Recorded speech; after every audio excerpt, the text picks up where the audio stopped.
Hopefully, I don't catch my wife making damn cookies in the background over here. So, old Mrs. Yeah, Fields. man. Now she trying to cuss me. Y'all ready? Let's do it. Let's do this. All right. Welcome to episode 2, the Black DadCast. Introduce ourselves one more time, man. I'm John here on the left, and we just excited to come to you guys, talk about some more stuff about being a father, man. We're gonna have some fun on this episode, so y'all stay tuned. Go ahead and introduce yourself, fellas. Coming to you from left to right. This is Ryan. No AKAs. That's his thing. No AKAs. We're gonna put that on the shirt. It's your boy CB Bolden. I'm here. I'm in the same. Man. Finally. Technical difficulties. I'm happy y'all gonna be able to witness this episode. I had some good stuff which I'll bring back up later, but I'm gonna start off just with some like icebreaker type stuff, just to kind of get our juices flowing and get you guys enticed in what we got going on today. We're gonna talk about Black fathers portrayed in movies, okay? And I'm gonna give you 2 sets of 3, and I want you to list them in order on who house you would live in to who house you don't want to live in. All right, 1, 2, and 3. Okay. So the first order, we got Willie Jones from Friday. Okay. We got Monty James from Daddy's Little Girls. And we got Furious Styles from Boys in the Hood. 1 through 3. Which one you living with? What you think? I'm living with Furious Styles, dog. Okay. I got to go there, man. You know what I'm saying? And who you not living with? Willie Jones will have me messed up, dog. I'm sorry. I ain't staying with Willie, dog. I didn't mitigate that man's name. Willie had you pissed off every month. Pick up that damn trash. You in the keep in the goddamn refrigerator. What about you, Boulder? Who you got? Yeah, I'm staying with Furious, man. I gotta jump on there with Furious. That's the right fit for me. He gonna give you the game, dog. Gonna give you all the game. He gonna put you on all the game. All right, here go another set real quick before we get into it. This one's a little bit different because those were kind of funny type and also like serious type, but these are ones that sacrifice. Okay, we got Chris Gardner from Pursuit of Happiness. Oh, come on, man. We got John Quincy Archibald from John Q. And we're gonna have Jake Shuttlesworth from He Got Game. 2 of them by Denzel. So shout out to Denzel. I was saying, why ain't Yeah, shout out to Denzel. Yeah, it's easy to know where you ain't going on this one. I mean, probably John Q, man. That's where I'm gonna go because I strap and go stick up a hospital.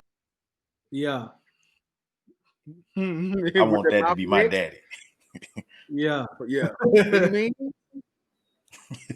I'm going to John Quincy. That brother's thirsty.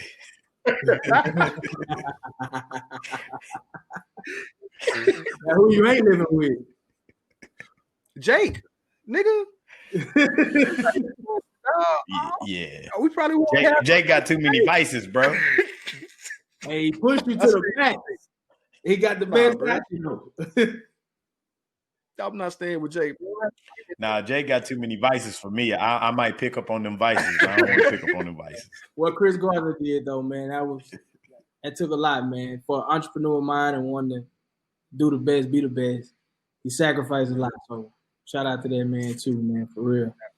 We're going to get right into it, though, man. First off, we want to just thank you guys from all the feedback, good or bad, doesn't matter to us. We just out here sharing our stories, talking about our opinions on what it is like to be a Black father in today's time. We got a lot of positive feedback, and a lot of people out here thought they didn't have father issues. Well, after listening to our episode, really believe that it helped them. One guy I want to point out specifically had reached out to Ryan, which I'll let you tap in a little bit more. There was a gentleman that reached out to Ryan that hadn't talked to his father in almost 20 years. And he finally reached out to him. So I really do believe that what we're doing on this podcast can help a lot of people. And we're super happy to bring this to you guys. It's helping us as well each and every day. But Ryan, just touch on that gentleman that reached out to you. This is one of my partners, man. He don't mind me, you know what I'm saying, sharing this with my boy Troy. And he hit me. And he said he hadn't reached out to his dad in over 20 years. And he said he just wanted to rap with me real quick, kind of, see how he would go about having a conversation with his dad, because he said he didn't know him. But that's a start of wanting to know him. You know what I'm saying? Like I said in the last episode, that's why I want to. And so obviously his dad want to, rekindle the relationship, and he said he want to do the same thing. So it's a beautiful situation. They want to come together, rekindle their relationship, and let it grow. So it's a beautiful thing to see. Yes, sir. That's a blessing. Yeah, man, we had a lot of feedback, even from women with their fathers and stuff like that. Me and my wife, we watched it together and talked about our daddy issues together. So it opened up dialogue right in the house, man. So I really appreciate you guys for just opening up, being honest and truthful about some things, and just sharing your thoughts and things. But first off, man, I just want to get into the inception of fatherhood. Okay,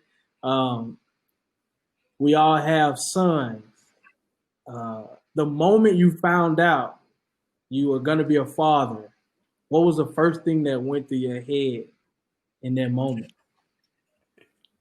I think I can speak for all of us. Shit! I thought I pulled out. I was there when I did it. Look, ain't it the worst thing ever when your wife tell you I'm pregnant? You're like, no, you're not. It didn't go down. But I got the story of how I learned that Caleb was on the way. Caleb, who was my oldest son, and we were still living in Florida, and we were coming from. I was doing a show called The Kings of Harlem.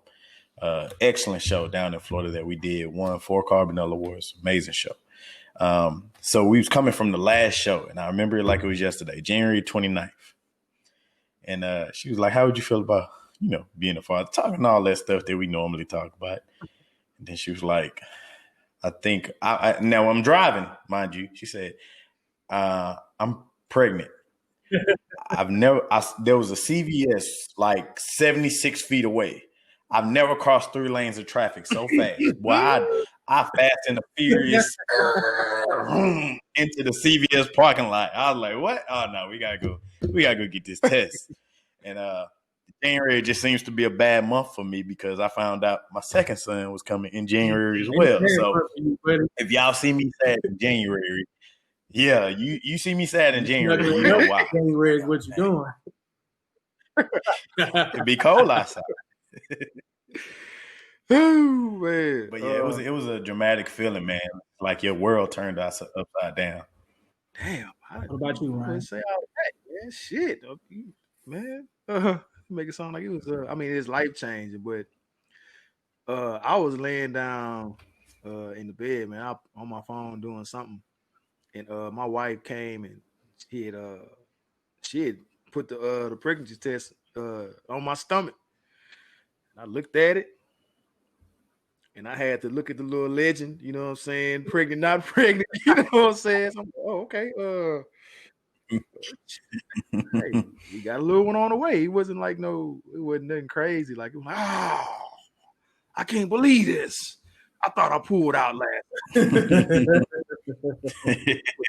that, man. Just, shit. Finally found out we had one was coming. So, for me, it was one of those. It was one of those moments where, like, you're pregnant, your wife is pregnant, you're married, but you never had a baby before. So my wife, she read this thing and said, "I'm pregnant." I said, "What we gonna do?" I said, "What we gonna do?" And she looked back at me and said, "I don't know." Oh man, I was like, it was an initial shock in the beginning because you never had a kid before, but then the second nature, is like, oh, we married. This is what we're supposed to do. Yeah. This is in the Bible. That boy John turned into a slave. What are we gonna do? Well, no, we need to go to the doctor, man. We need to get this blood drawn. We got to make sure. So yeah, that was a complete shock for me, man. And of course, I didn't know what to do in the beginning, but as time goes, you get excited, you get happy. Then you start, how we gonna tell people? We're gonna keep it a surprise. We not, I got to work the next day. I'm in there beating on my chest, telling everybody I'm about to have a baby. And I kind of just knew it was a son from the jump, so it was what it was. Yeah. Mom.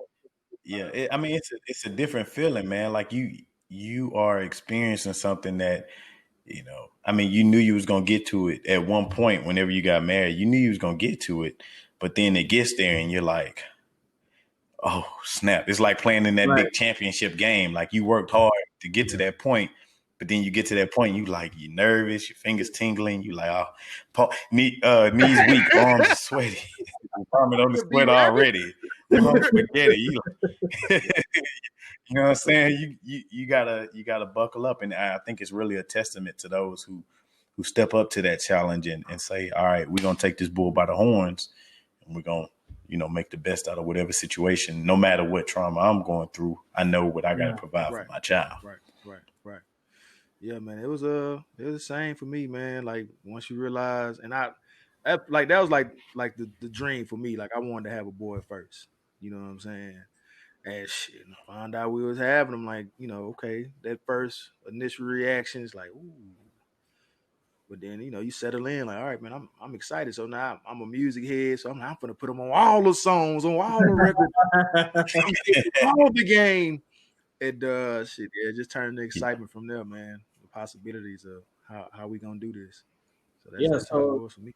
It's pretty cool to see it from when you first find out all the way to the baby is born, and then once the baby is born, that's when real life kicks in.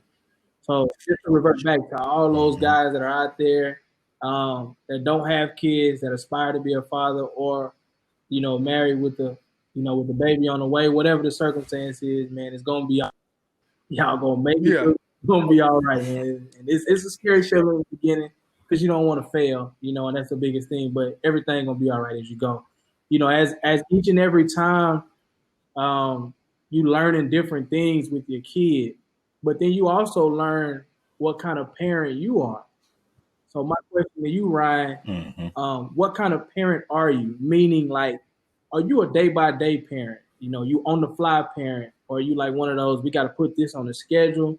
We got to make sure he up at this time and down at this time, napping at this time. Like, what kind of parent would you consider yourself to be? I'm all of that. You know what I'm saying? Yeah. Babies are the most selfish creatures in the world. They don't give a damn about the schedule. They don't give a damn what you gotta do in the morning. They don't give a damn that you gotta get to sleep. Like it's not but like it all depends, man. Like, and I can't really call it. Like it ain't no. I know for sure it ain't no schedule. I try to have somewhat of a foundation. Like he not gonna be up all night. You know what I'm saying? But I try to put him down close to around the same time. We might go past that. And he might fall asleep sooner than that, and I'd be like, "Thank you, Jesus." Man. So it's no structure, but it's some structure if that makes sense. Yeah. You know what I'm saying? Makes sense. Yeah, that's how I play it. How about you, Bobby? I'm a little bit more structured just because I have to be. So, I work for myself, so my time is super important. And like Ryan said, these kids they don't give a damn.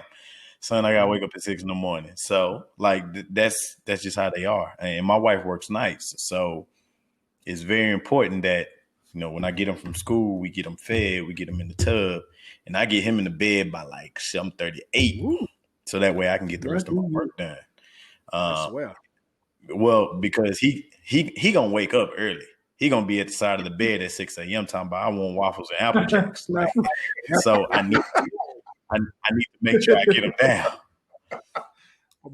So I mean that's important for me to stay on some type of schedule. And I saw the difference it made like during the quarantine when, he wasn't going to school and he kind of fell off that schedule a little bit. It made a difference on him, but it also made a difference on us. So, he back on that schedule. We in full blown. And so that's important. To go just a little deeper into that, as far as like what kind of parent, what role of the parent are you? So of course you guys are raising your kids with your wife in the household. So you guys are a tandem. And sometimes you have one parent that's the strict parent. You have the fun parent, the open-minded type parent. What would you consider yourself to be in that role or aspect? Bo, I'm gonna let you tackle that one, dog. Oh man. Because mom expects me to be like the voice of God, that power, that because my wife expects me to be that, I have to compensate by being as fun as possible when I don't have to be the voice of God. You see what I'm saying? So, I'm the one, we running around, I'm tickling, we playing games, we got our handshake, different stuff. I also got to be that guy that steps in and be like, hey, you want to whoop? So he's like, that's yeah, stopping his tracks. I swear. On the way to the bush, to stop and pause. That's important, man. That's I gotta find a balance, and I had to figure that out. I learned that I had to find that balance the first time she looked at me. My wife looked at me, and I could see that she expected me to be the bad guy. Yeah. Like, you be the bad guy. Like, you go, get Brody with him. Yoke him up one good time. He'll learn. Yeah. But gentle mothers, she's a gentle, sweet spirit, and she don't want to be the bad guy. She was like, no, I want to be sweet mama, so he'll always love me. Yeah. I'm like, he gonna take care of you. Like, I'm gonna be the one in the old folks home. He gonna take care of you. Throwing you in there. So, peace. Yeah. I already picked out my spot. Better write it down. Yeah. Hey man, it was kind of easy for me because my wife is not really gonna let my son get away with nothing. So she is a super strict parent, but fun at the same time.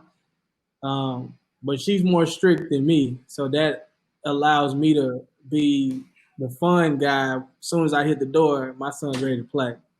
And I'm also a little bit more open-minded too, just because I never this kind of upbringing. Really, like, we never really did many conversations at the table. Where you were able to bring what you may have questions about or concerns about. My mom, she kind of, she just grew up in that time where it was whatever I say go. I don't want to hear no ifs, ands, and buts about it. And it wasn't a bad thing, but it also helped me see, like, all right, man, I kind of want to get to know my son, and see what he's thinking, so that moment when that teacher do call, if he got in trouble in class, like, I can know, nah, that's not my son. He didn't do that. Or my son, he kind of do that at the house now. So you kind of tell, like, what, like, when you get that call, you can know, like, oh, that was my son for sure, or nah, that wasn't my son. Something happened to make him do that because he ain't that type of kid. What about you, Ryan? Exactly. Me and my wife so in sync, so it's kind of like we play off each other. So if I'm the one that's being strict, then she'll be the one, she'll be the good cop. But then she'll have her moments where she not finna let Roman slide with nothing, and I'm on your ass. And then I'm the good cop. You know what I'm saying? So hollering, man, come here, dog. Bring it in the rear, and you know what I'm saying. And then it's what mommy do. You're right. You made her mad. She don't want to be. What you do? What you do? So I, bring him in for the real thing, man. But that's just kind of how I go. But then sometimes, it's like, all right, bro, we not letting none of that fly today. You know what I'm saying? Because sometimes, like, kids an inch, man, they'll take a mile and try to take advantage of you. Like, you know, like, boy, I wasn't always your daddy, dog. You need to relax. You know Grab my shirt right out the bed. You only know me for a couple of years, Clay. Hey, man, we're not playing this, man. Always your daddy. So, yeah.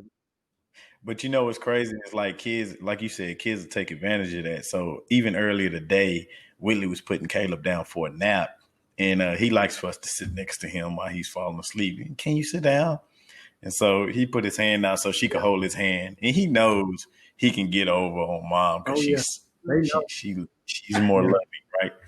So he's holding her hand and just like playing like he's asleep. And he was so still and almost had her fooled until he started smiling. Like, I got you to sit down and chill right here. And she saw him smiling, and she like, oh, she got mad. But kids take advantage of kids are man. People be thinking these kids don't know, dog. They be on game, man. Roman he be trying me, bro. Like, bro, I was here before you got here, dog. Like, what you trying to pull out? The road you trying to travel, nigga. I laid the gravel. Like, I've been here. Man, you got that from me, man. I wrote the book on it. How you gonna use my move on me? Hold on, man. Come on, dog. But you know, that's what we get. We always say, you know, you ever notice something that your son or your kid is doing that you know that you used to do, and you be like, do I get mad at this? Like, how I feel like a hypocrite right now. My mama pointed out, no, you used to do that when you was a kid. You used to hey, all the time. It's ain't me that we talking about right now. Look, you drop your kid off. People like, oh, I remember when you was little, you used to do this all the time too. I'm like, I don't know where you got that from. You tell your wife that, and you go over there to your mama house, and you like, here she go.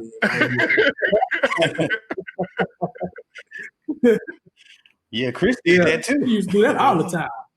Just to back up a little bit of what we're talking about when it comes to just fathers, black fathers being involved. We talked about it a little bit last episode.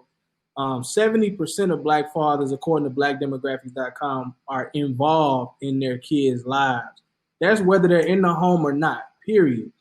And to expound on that, there's 42% of black children in a two-parent household, and 38% of that is with married couples. So I think the perception of, the kids don't live in a two-parent household, mostly single parents, is 46% mother only. So 42 to 46 is not a huge difference. We're close neck and neck. And I think the more we continue to talk about this and shed light, and then just from what we've seen in our upbringing and what we want to do for our future and our kids, you'll see that percentage continue to increase and expound, and you'll find, younger black men growing up even stronger each and every day. So, but to get to the next topic, I would like to talk about, I'm going to have Bowden tackle this first, because you touched it up where you said you work for yourself. How do you manage multiple hats in a day? Because we're talking about black fathers, but you're also a business owner. You're also an entrepreneur. You're also a husband. You're a brother. You're a son. How do you do all those things each and every day? I don't even know. But it's one of those things to where I think as black fathers, you have this idea of expectation, right? You know that you have responsibilities, and we was all raised to understand what responsibility mean, but this is like one of the biggest responsibilities that you've ever taken on. So there's this expectation that you step up to the challenge, which in my opinion, black men have always been able to step up to the challenge because, you got black women to follow behind, and they going to take over some stuff. Yeah, they know what to do. And so with that example, I think it's been easier for us to kind of step up to that challenge, especially when you have a wife in the home, a black mother that's stepping up, it makes it easier for you to step up as well.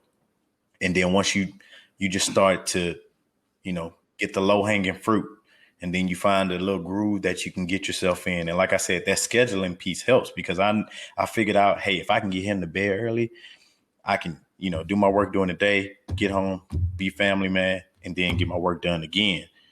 I may not be getting 8 hours every night, but I'm able to balance things a little bit more. And so once you pick off the low hanging fruit and you start to find a little groove, you set in that groove and it works for you, I think it makes it easier for you to kind of start to balance as best you can. I think where I am now is starting to pick up. Well, I was starting to pick up, like, okay, a speed bump is coming here, a speed bump is coming there. But now I got 2. So now I'm like, I'm in revamp mode. Like, tear all this shit down. Let's figure it out again. Like, that's what I'm at right now. And so to try to figure that out is my next challenge. Sometimes when you throw paint on the wall, man, it become a Picasso. So you never know, man. Yeah. A lot of times we try to, a lot of times when we try to like figure it out, we figuring it out as we go, and it's turning into a masterpiece. What about you, Ryan? It's the same, man. I try to just focus on what I can control and not bite off more than I can chew at one time. So try to focus on a little bit at a time, bro. Not to get too overwhelmed. And then just kind of gracefully. Sometimes it be graceful. Sometimes you trip over speed bump, roll into the net, you know what I'm saying? And dust yourself off and, you know what I'm saying, regroup. But just try to make sure that nothing's not bleeding over to the next thing, and trying my best to pour into each thing that I'm doing equally. You know what I'm saying? Don't want to have nothing lacking nowhere. So I got to make sure I pour into my wife. I got to make sure, that she good. How's your day to day? You know what I'm saying? And, get into all the, communicating stuff, doing that. And then, it's the time for my son. You know what I'm saying? So I take one hat off and boom, put on the next one. And just trying to keep everybody full, on top of keeping myself together. So sometimes it's pretty, sometimes it ain't. But shit, as long as we get a dub, man, a dub is a dub is a dub is a dub. Sometimes it's really hard, man, when you have aspirations yourself, because you don't want to let go of your goals. You know what I'm saying? To compensate for everybody. You find that time for wifey. Make sure you spending some time there, at least conversation or getting out here and there whenever you can. Finding that time to sow into your sons. That's huge, because you're their first superhero. You're their role model. You are what they aspire to be, even though they don't say it. They looking at you. They watching how you walk. They watching how you chew and eat. I look back. I spit a lot when I walk outside. I look back, my son's spitting, and he's spitting on his shirt. I'm like, God, I got to stop spitting now, because he's tearing up his shirt. Now I got to go back and have to change the clothes, man. So, but yeah, I mean, all that stuff really just kind of, you sit up and you be like, man, I ain't called my mama in a week. I gotta call my mama. I gotta make sure my sister's all right. I gotta check on my niece and nephew. You know what I'm saying? All those things that come into play. It's not like you intentionally not try to do something. It's just mentally you have so many things going on. And I like to touch on what you said, Bowden, bro. Like, I don't know what I call myself doing with a 10-month-old. I started a new job, and I said, I'm going to go back and get my master's. So I'm getting my master's with a 1-year-old son. I'm studying as I'm working. I'm taking naps in my car on my lunch break to compensate for the lack of sleep that I'm not getting at night. Like it's just a lot, man. And it's not, I wouldn't have it any other way. But at the same time, sometimes it feels good just to get them 8 hours.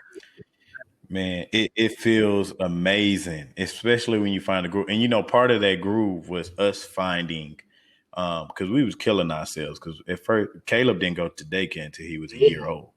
Now, granted, we in Atlanta, we don't really have family. So we was rotating. Willie come home from work, and she with him all day, half sleep. It was one of those things to where I come home from work and she trying to get him to stay still. And then once he got to moving around, he didn't start crawling. Like he started running. Like it was crawl straight to run. There would be times where I would literally have him strapped to me going to do appointments or going to do listing photos. Bruh, I was out there strapped up like he was on my chest. You know, people pull up, they be like, "You got a baby with you?" Like, hey, respect my situation. Exactly. Respect my gangster. You know, it was one of those situations to where, you know, some people will look at you like that's not professional, and then some people look at you like, oh yeah, that's a good father taking care of his responsibility. Either way, I need to check. So, but you know, it's just one of those things to where, like you said, John, is you just gotta hit like Ryan said. Sometimes it's clean, sometimes it's sloppy, but you know, if you get to the finish line, you get to the finish line. Dub is a dub. So I think, and not to cut you off, bro. I know I just had to add to it. I heard, you know, Bowden was saying, like being a zombie, or you know, it's okay to get away from your kid, man. Yeah, like it's not a bad thing to say. It's all right. You know what I'm saying? You can't always be a parent. Like I'm being serious, because that's all you doing is being a parent. Something's gonna go awry somewhere. Something's gonna happen. It's gonna be a break in the matrix. Sometimes you gotta, you know, reset. It's cool, but you gotta communicate it too. You know what I'm saying? Because my wife will come home and be like, I need a moment. Okay, cool. No, I'm gonna gather the little one up and we gone off to La La Land somewhere. It's sad, man, but it can't just be a parent. I'm a parent full time, like all the time. Like you got to give yourself a break to recharge, man. Got to. Yeah, I do believe that's very important, man. Otherwise, you're gonna find yourself pulling up from work, sitting in the car a little bit longer, each and every day. You pull up in that garage. Got it for 5 walking house at 9. Hey, okay, I'll just give me a minute to 10 minutes, 20 minutes. You just in there, man. Shit, man. But I just want to talk about this real quick because we are a new podcast and we are trying to gain traction. We want people to hear what we have to say, and we also want to hear your feedback and share certain stories with you guys. We got a lot of text messages and DMs on our Instagram and also our personal Instagram. We would love for you guys, when you go on YouTube to watch it, to comment underneath there and also write a review on the Apple Podcast or the Spotify Podcast so that we can see those things and that other people that are searching our things on those sites can see what you guys think and feel about our episode. Like we said, we don't care how you guys feel about like whether good or bad. We just want to hear it so that we can always be better. And then you guys might have some topics out there that, you know, you might want to know what you guys think about this, and we can bring that up on this episode or the next episode or whatever, and just, you know, just kind of expound on a lot of the things. We got a lot of great topics that we're going to be talking about. But I think there's a lot of things out there that people are going through similar situations, but don't know how to handle them. So we would really, really love for you guys to do it on those things. We do appreciate, you know, the personal messages, but we just want you guys to put them on there so everybody can see it and that we, you know, kind of go from there. And Bowden, one more time, just let everybody know where we're at. And then I got one more thing on the end. Absolutely. We're on YouTube. Look up our channel, The Black DadCast, Apple Podcast, Spotify, Google Podcasts. We're all on there. The Black DadCast. TheBlackDadCast.com is our website. Instagram, Twitter, The Black DadCast. We are there. So, you know, hit us up. If you have any questions or if you're looking to sponsor us, young black gentlemen, The Black DadCast at gmail.com. Hit us up. One more time, Bowden. Tell them one more time. We need it. The Black DadCast. Capital C on the cap for Ryan. Black DadCast at gmail.com. Mm-hmm. My dog hit me about that C. He was like, the C not capitalized. I was like, I ain't gonna get it straight on that. Yeah. Hit us up, man. Like John said, we're excited for the traction, but we want those same sentiments that you all sent to our personal selves and our personal pages. We want to share it with that page, so that way we have a running track record of the growth, as well as the people coming to that page, so that they can see off top that this has been impactful for not only us, but for all of the listeners, everybody that's tuning in. And so thank you for tuning in. Share it with 2 people this week. So it's going to be on Apple Podcasts. It's going to be on Spotify. Like I said, Google. You can watch the visual version, see our pretty faces on the YouTube channel. With these new strobe lights.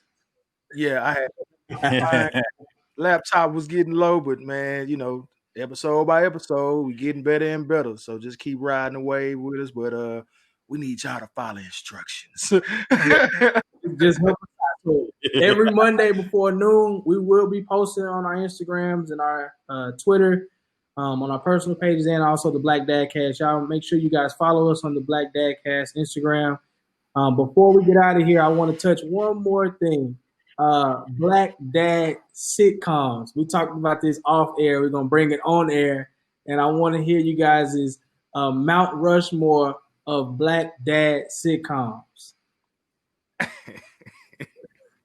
Boulder? But first things first, rest in peace, Uncle Phil. So, I mean, because we all can agree, James Avery is the guy that pretty much raised our generation. Yeah, that's the tweet.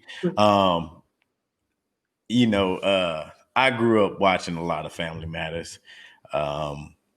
So, Carl Winslow was my guy. I think I'm gonna probably go ahead and put James Evans on my number 3. I think I'm gonna do right that. there, man. We go down. But my number 4, and you had to be in my generation to know this. You know what I'm saying? Shout out to Flex Alexander, but 1-on-1, him and Kyla Pratt, single father, fighting through, bro. You cannot deny that he was an amazing father. Shout out to Kyla Pratt, but shout out to Flex Alexander, 1-on-1. Amazing. Shout out to all the black fathers out there doing it, man. Y'all keep it pushing. Single black fathers, man. Yeah, y'all amazing. Yeah, I respect it. I respect. Well, I mean, have to kind of piggyback a little bit. We all know, like, it was Uncle Phil. You know what I'm saying? He was the one that came in there and grabbed Will when Will asked the question, "How come he don't want me, man?" You know what I'm saying? The episode. You feel me? Everybody knows different. Number 1. And then I did have young Carl in there, Carl Winslow. And then I got my boy Julius from Everybody Hates Chris, because I be cheap sometimes. You know what I'm saying? He frugal, y'all. I still worth the orange juice you just feel. Bro, that's the living embodiment of me. Bro, I come in the house. It's worth a light on right now, bro. You know what I'm saying? So just on the strength of that, man, my wife can tell you if it's $1 to be saved, I'm gonna save it. And then the last one is my boy James, the damn Evans. You know what I'm saying? Him and his wide nose. Got that boy in there. Yeah. I mean, of course you gotta go with Uncle Phil, man. I never seen, other than my godparents, like a 2-parent household like that. You know what I'm saying? So that was pretty cool. And then them taking in their nephew. I thought that was pretty cool. And then, of course, the Huxtables. I'm gonna have to bring before the Quaalude. Before Quaalude. Yeah. I mean, we really kind of paved the way for the rest of these, though, for sure. So we're gonna have to give them a little respect on that. I mean, of course, you have some older ones. I'm not putting these in my top 4, but some older ones, kind of like George Jefferson. The Jeffersons, you got them out there. I didn't really. He did. He did. He had a son. Yeah. He had a daughter. I don't remember. Yeah. I know for sure he had a son. Now this one is probably more me. Would be Michael Kyle for my wife and kids. Funny. I like to keep it fresh, but when I tell you no, that's a no. That's it. I gotta go Carl Winslow, number 4, man. He was cold with it, bro. Just, with his work ethic, being a police officer, being a stand-up guy, but also teaching his kids. He was a real educator on just learning how to navigate through life. I think that's more important, even in education. Learning how to, take it day by day and know what you're gonna face in the world. So I think that was cool. I want to throw out some honorable mentions before we get up out of here, man. Robert Townsend from the Parenthood. Ooh, throwback. Yeah. God damn. Never watched the Carmichael show, but Joe Carmichael is another good one for me. To go cartoonish on y'all, I'm gonna go the Green Dad from Boom. Oscar Proud. I had to throw them 2 guys in there, man, because even though they was commercial, they was some pretty good dads, though, for sure. Yeah. And Cleveland, right? Oscar Proud.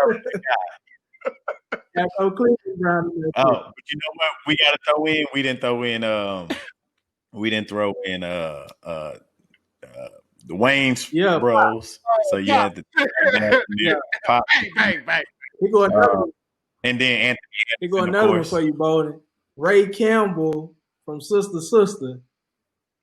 Yeah. Oh my God. Bringing in the daughter and the mother, into his household. So that I don't know how he did it, but yeah. Wasn't paying no bills, I don't believe. For sure. Wasn't paying Come right on in here. And probably the chillest, most coolest one that we didn't mention was Fred Sanford, man. That was the host of a chill with Pop and let's just kick it, man. I think as we get older, we'll probably be that Fred Sanford down the line. Calling everybody a dummy. Yeah, after I'm past my Julius phase. I think you can't be there. I think you can't be there until after they out the house. Like I can't be there until y'all man. On my Julius. But shout out to all the Black fathers, not only the sitcom Black fathers that we watched growing up. They kind of shaped a little bit of our thinking, even if it wasn't a lot. There's still things that we remember from a lot of those sitcoms growing up that kind of shaped the way we think about fatherhood. So shout out to them. Shout out to the writers too. Straight up. I hope these kids don't grow up wanting to be like Ghost. All right. That's what they got right now. I mean, they got Andre from Blackish, so hopefully they still looking at that. So, you got something out here. Man, that's about it, dog. Yeah, it really is, bro. It's tough out here. You're going to have to get them boys on that old stuff, man. Straight up. But, man, once again, thank you guys for tuning in. Episode 2. We're going to try to be back at you again next Monday, episode 3. We're going to be talking about our lovely spouses and baby mamas. So tune in, guys. This is going to be pretty cool, man. Can't wait to hear you guys' feedback from this episode. Black DadCast here. Before we go, we want to remind you to flex your voting power at the polls. This is one of the most important elections ever. And your voice matters. Early voting has begun in most states, so check your local news for locations and polling information. It's your responsibility to impact change in a positive way for ourselves and our kids. So get out there and vote like your life depended on it. Straight up. We also want to remind you to raise awareness about SARS happening in Nigeria. It's a serious situation affecting millions of lives in Nigeria, and our brothers and sisters need our support. So, man, look. If any of y'all know anybody that has a platform that can reach out, that can, raise the awareness on the atrocities and the bullshit that's going on in Nigeria, man, I implore all of y'all to reach out to that person, to get on the line with whoever that has, eyes, ears on the ground, that's more aware of the situation you are, man. I implore you to tell them people, man, like, let's speak up on this, man, because what's going on out there right now, it's ridiculous. And we got to remember, like, as things happen, this affects more than just us. It affects the generations behind us, and that's part of being a Black father, is understanding how little bitty things can transgress into big. Let's make change as best we can, as soon as we can. Definitely. Always. Already.